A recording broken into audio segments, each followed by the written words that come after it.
So we're continuing to work our way around the Eightfold Noble Path. And we're finishing up the wisdom factors. And we've been speaking about right thought, remembering that right means wholesome, not correct.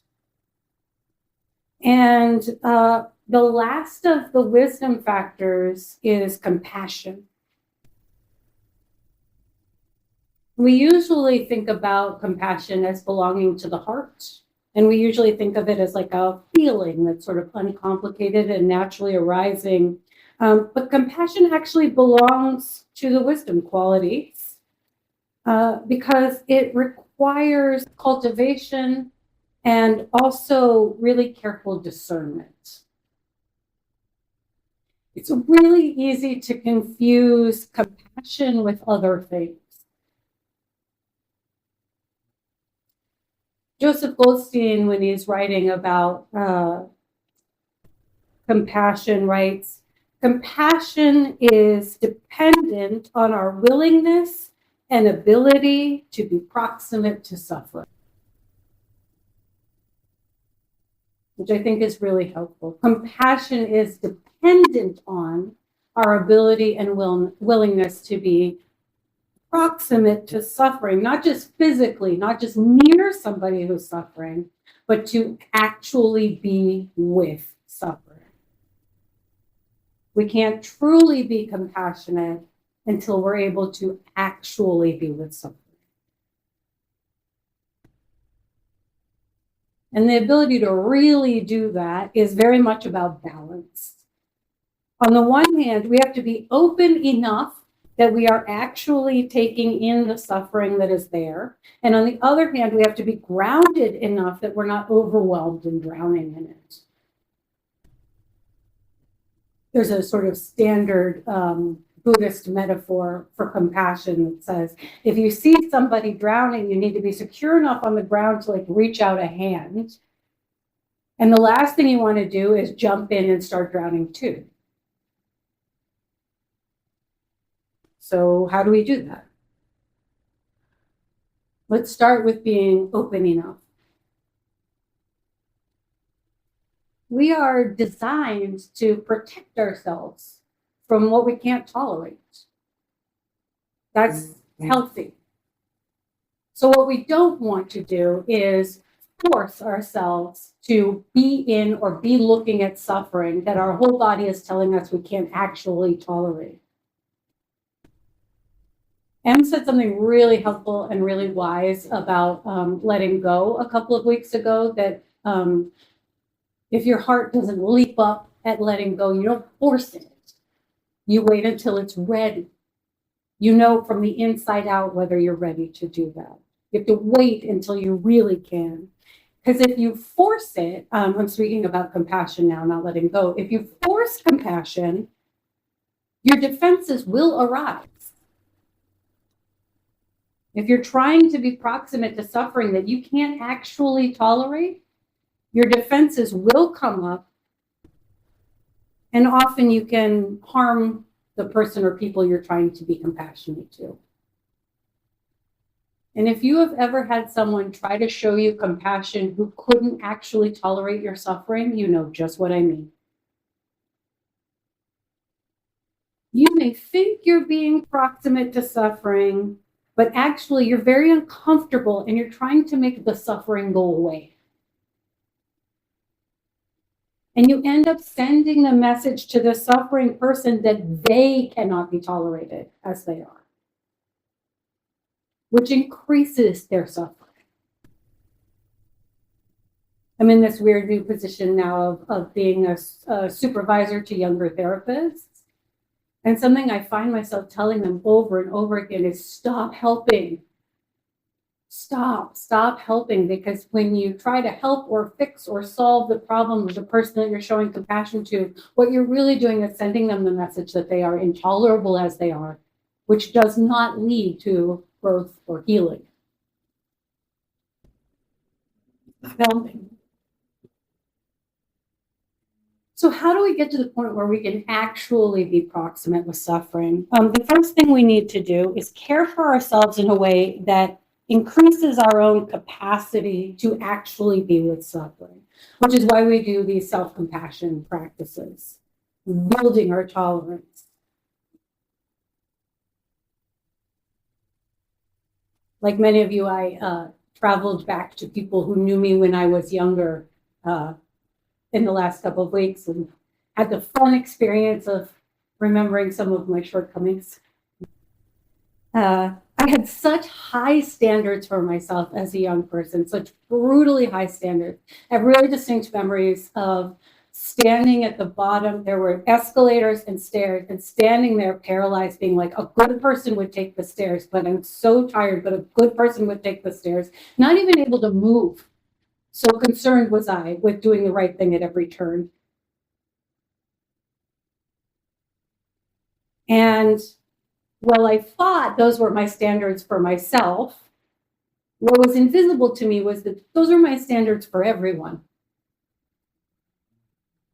Just like when you are with a bunch of friends and you make fun of your body, right? You're like, oh, I'm so fat. Look, I look stupid here or whatever. You don't realize that you're telling your friends the standards you hold for their bodies. People learn the standards you have for them by observing the way you criticize yourself. And they know what you can tolerate in them by watching what you can tolerate in yourself. And people say to me, oh, I have those standards for myself, but not for others. And it's never true.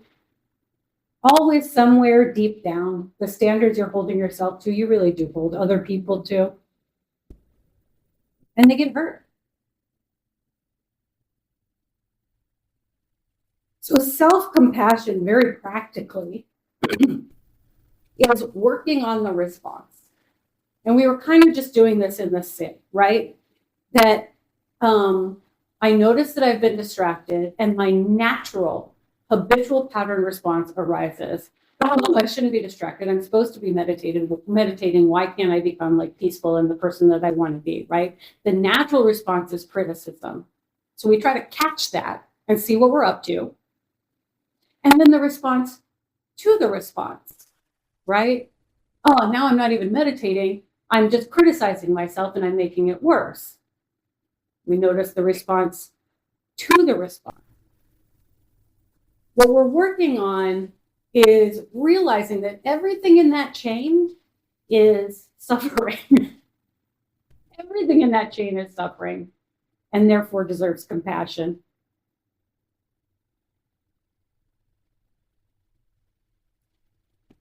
And of course, we talked about the way that if you're not ready to be proximate to suffering, defenses arise. Self-criticism and self-punishment are forms of denial. Denial that you are actually suffering that much. Denial that you belong down here in the human realm with the rest of us where things are fitful and suffering.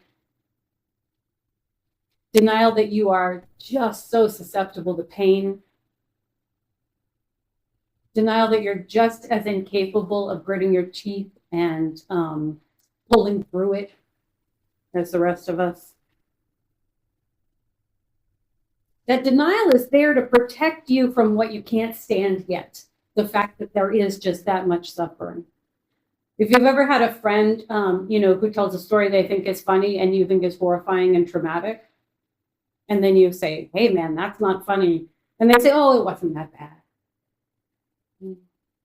We had a roof over our heads. They didn't beat me. I never had to call the cops on him. Whatever it is they need for the thing to be bad. That kind of denial can be useful, and we want to work with it carefully and kindly, right? If somebody needs that much protection, of course, we want to treat them with care. But part of the practice that we're working on here is clear seeing. What is it actually?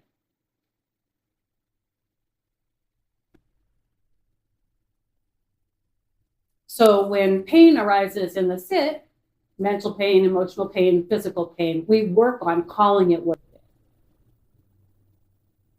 That's the naming part. Another kind of denial that we engage in to avoid suffering is pity. In Buddhism, pity is the near enemy of compassion. And that is engaging in the delusion that what is happening to this person is separate from me. That feels bad for that other person because they are somehow less. Oh, it's a shame they don't have my power, stamina, grit. Oh, that person is lazy and they're not trying. Oh, that poor thing, they just cannot get it together. It's using a story to keep the person and their suffering at arm's length. There's care in it, but also intentional separation. We reassure ourselves that we're in a position to pity because that is their position. It's not our problem. And in relationships, that will inevitably lead to resentment. I tried to help them, but they just wouldn't listen. They won't change. They won't do what I say. That's not compassion. And then there's another end to that spectrum, which is dismissal, where you rob the person suffering of its specificity through spiritual bypass. Oh, yes, we all suffer in this life. Or you do sort of a beatific, like, oh, yes, suffering is part of life for all of us. This is a great way to misuse Buddhism, if you're interested in doing that. And you ignore power differences, oppressive structures, systemic problems, identity differences, right? You say, oh, that's not about race. That happens to me too. Or I know just how you feel because I am femme or gay or I grew up poor, right? You dismiss the other person's suffering and universalize it in a way that, again, keeps it at arm's length and doesn't take it for what it really is. So that's why compassion belongs to the wisdom practices, because cultivating real compassion is actually very, very nuanced work.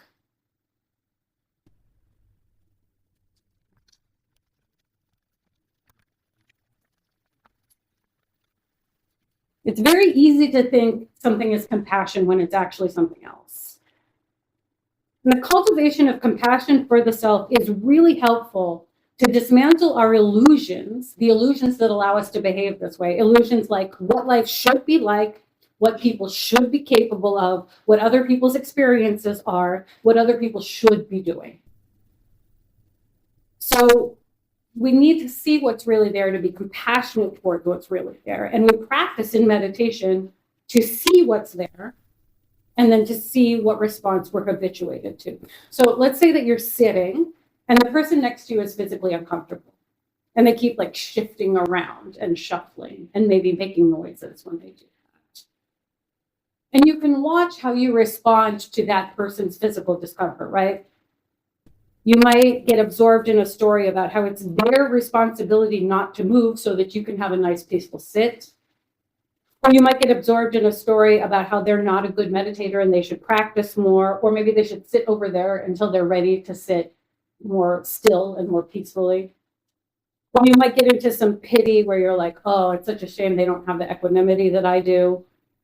Or I might universalize thinking, well, I'm just as uncomfortable as they are, but I'm not shifting and making noise. So the practice is to try to recognize that this is your response to their discomfort. You're the one hooked.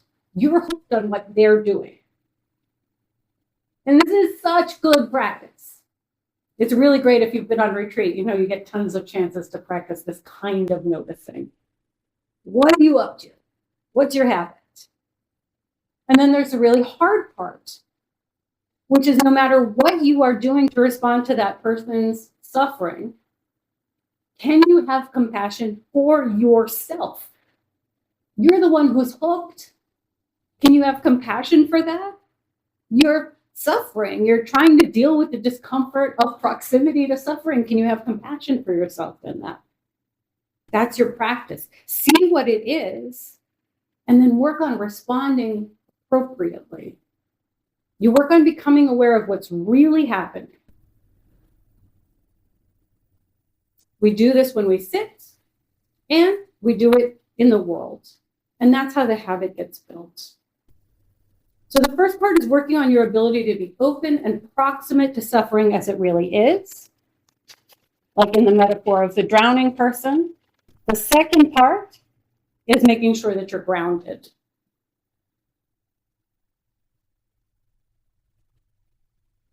We all know how it feels to fall deeper into the despair and paralysis in the onslaught of suffering. I don't know about you, but I woke up to some of that today. And the political strategist, Steve Bannon, had said repeatedly, that's the tactic. Flood the zone. Make sure that people are so overwhelmed by the suffering they see and their helplessness before it that they feel that even small acts don't matter anymore. Which is why to combat that, we need equanimity to see things as they actually are.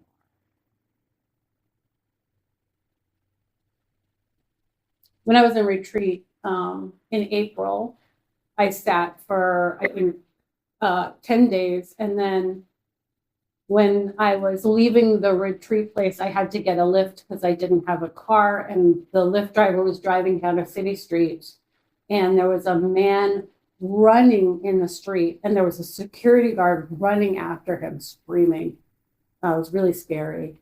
And the man jumped on the hood of the car that my Lyft driver was driving, and he was screaming to her, drive, drive, get me out of here.